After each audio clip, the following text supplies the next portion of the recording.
Hello everyone at Team Hank. I'm Greg and I'm very pleased to say I'm joined by Katherine Elizabeth. Katherine is a leading parenting coach and she joins us to talk about all that maybe we're doing right and we're doing wrong in modern parenting. Now Katherine, you go all over the world teaching parents how to maybe, if they've got a problem, how to do it better. That's right, isn't it? Yeah. Can you tell us a little bit about sort of the situations you're encountering, what are the problems you're mainly dealing with? Yeah, absolutely. So I tend to find that the homes that I go into, I have parents that have all the best intentions. They're just perhaps missing there's just a bit of a disconnect. So we have found in the past that if you look through history, we tend to see that unruly children tend to come from bad backgrounds. Perhaps they've been abused or, back in the day when they used to work in the workhouses. But actually, we're now seeing the same trauma responses in children kicking back and tantruming all day, every day over simple tasks that we were seeing back then. And in actually both instances, it's because they're not getting what they need from the parents around them. So I tend to find in modern parenting, parents have become enslaved to their children rather than being parents, because we've completely lost sight of what a parent actually is. Cool. So, this is one thing we want to do. We don't want to pretend that everyone's going around being a perfect parent. And I'm sure, myself included, we're all guilty of having instances where we're not covering ourselves in glory with, how you manage discipline. And also, we have children that, from time to time, exhibit bad behaviour. All children do this. But I guess you're coming in when things are more towards the extreme end of things? Or It's a complete mix. I would say I get normal toddler tantrums, really severe aggressive cases and everything in between. But the interesting thing is it all comes back to the same thing I have found over my 12 years, is that it actually comes down to a fracture in the parent-child dynamic. Ultimately, we're hierarchy animals, whether we like it or not. We think we're more evolved than that, but we're not. In every single adult-child dynamic, somebody will be the boss. Okay. If it's not the adult, it will be the child. So either parent needs to lead, need to create discipline. They need to be the boss all the time, not just when they need to be. So Okay. I'll quite often get a parent and they'll call me up and they'll say, I just can't understand it, Katherine. We had a great morning with our children. They got up and we said, right, what do you want to do today? And they said, we want to go to the park. So we went to the park. And then they said they wanted to bake a cake. So we baked a cake. And then they said they wanted to paint a picture. So we painted a picture because we had a free morning, so we didn't mind. And then we had to go to the dentist at 2:30 and we asked them to put their shoes on and all hell broke loose. Mm-hmm. And I will say, well, yeah, as far as they were concerned, they were in charge. They don't want to go to the dentist. They don't want what you've made for dinner. They want chocolate. And I found that parents will let stuff go because they don't mind. And then all of a sudden they'll get really cross because their child's not listening to them. It's all the same to a child. Who's taking the lead? Whereas actually, if you start the day going, right, make your bed, get dressed, anchoring them in their day, giving them some independence, that you're giving direction to them, they're not telling you what to do. And then you say, right, we're going to the park. They're still going to have a good time at the park. Yeah. But you're in charge of it. So then when you say, put your shoes on, we're going to the dentist, they're much more likely to do it, especially with time. And a lot of parents will be thinking, well, mine won't want to go to the park. But that's generally because the majority of children in this day and age just push their parents on everything. Even if we know they'll have a great time at the park, they'll just say, I don't want to go to the park. Yeah. Just to cause a fuss because then everyone bends. Because they're trying to push their power. Because I find that a lot of it comes down to control grabbing, which is a child that's learned to control the people around them rather than themselves.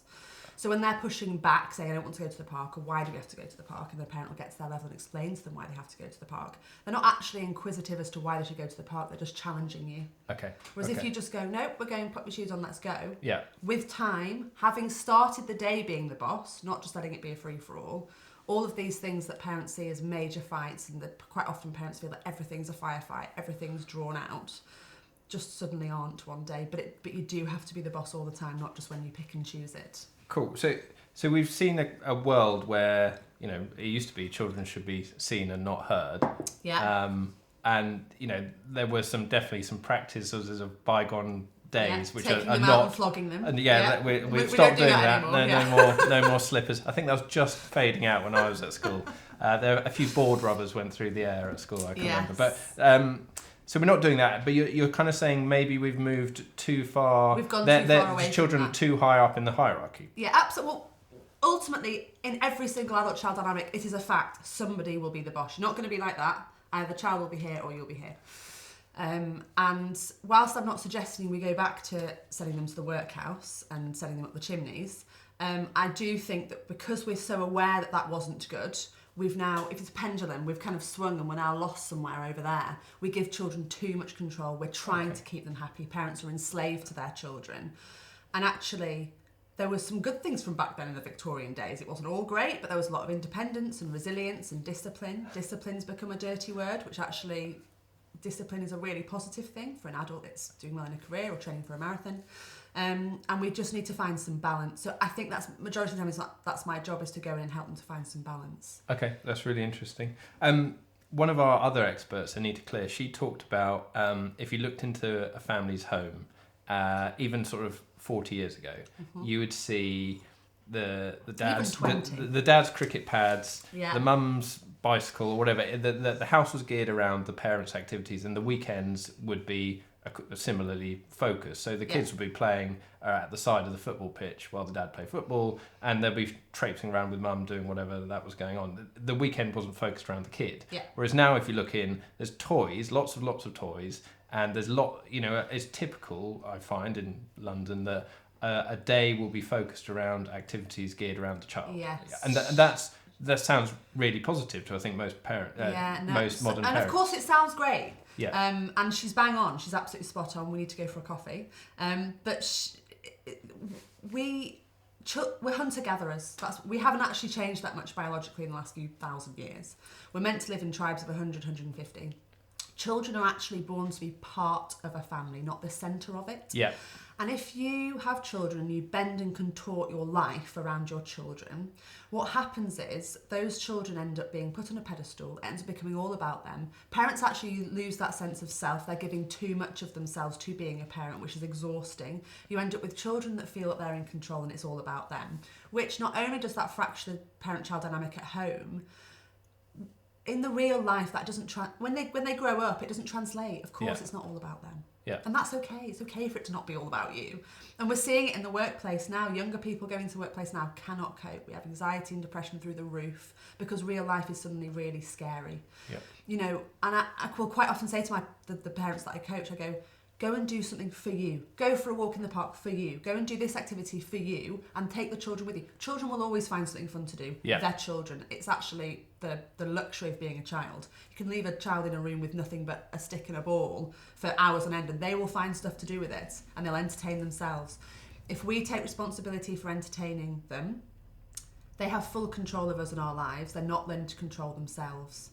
Children should be entertaining themselves like 90% of the time. If we're constantly entertaining them, we're making ourselves, again, slaves, clowns, not parents.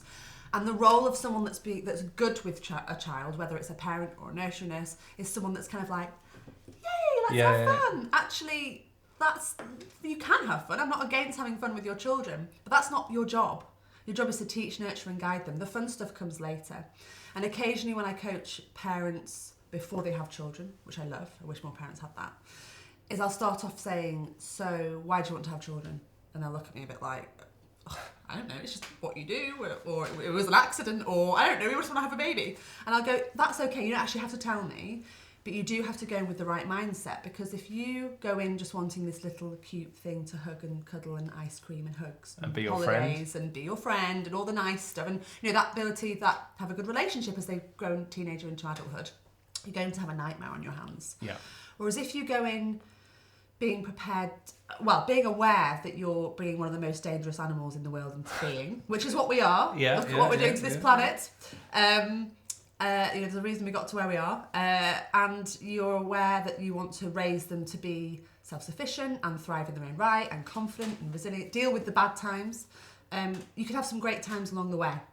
But we don't. We tend to want all the good stuff, which actually quite often means parents have none of the good stuff because they're so angry with them all the time. Parents will go, gosh, we planned a really great weekend for our children. We went to Centre Parks, we planned this, we planned that. And it was a flipping nightmare. We were shouting the whole time. They were fighting. Me and my wife almost got in a divorce on the way home. And I'm going, it's because your focus is to keep them happy and have a fun time all the time. So and the irony is that no one's having fun. Does that, well, certainly we hear from some of our members that they're very worried they're not doing a good enough job. They're worried they don't have enough time to do a good job. But I always wonder if that plays into something that, I keep hearing a lot about over-parenting. And I wanted to know what's your definition of over-parenting? parenting, well, I guess it's everything that I've said. It's contorting your life around your children and feeling the need to micromanage everything. Yeah. And that they're incapable. So children are really capable. From 18 months to, they can be getting themselves dressed, they can be clearing the table, they can be wiping their own bum, they can be cleaning their own teeth. Dentists might disagree with that.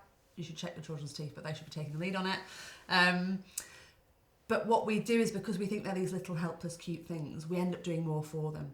So they end up learning to rely on our brains rather than their own brains. So I actually have a good example of this from last year I think it was. I had a client who had 2.5-year-old little girl, and she had her cup on the table and she wanted to have a drink.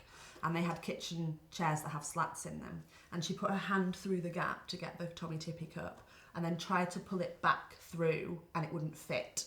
Yeah. So her response was to turn around and scream, which is way too old for her, even at 2.5 to scream like that. And both parents jumped, right? Got to save our child, they're screaming at us, we need to fix this problem. Whereas I said, hang on a minute, first of all, she's screaming at you, she gets nothing for that. Second of all, it's really important that she problem solves this, right? So she screamed at us for about 45 minutes, it felt like 5 years. She eventually calmed herself down, which is great, it's not our job to calm them down, it's their job. She calmed herself down, she engaged her brain, she looked at the problem in front of her, she put the cup down, wiggled the chair out, got the cup and had a drink. She solved it for herself, which meant she was using her brain. Whereas if she'd screamed at us and we jumped and solved it for her, who is she using? Is she controlling herself or is she controlling us?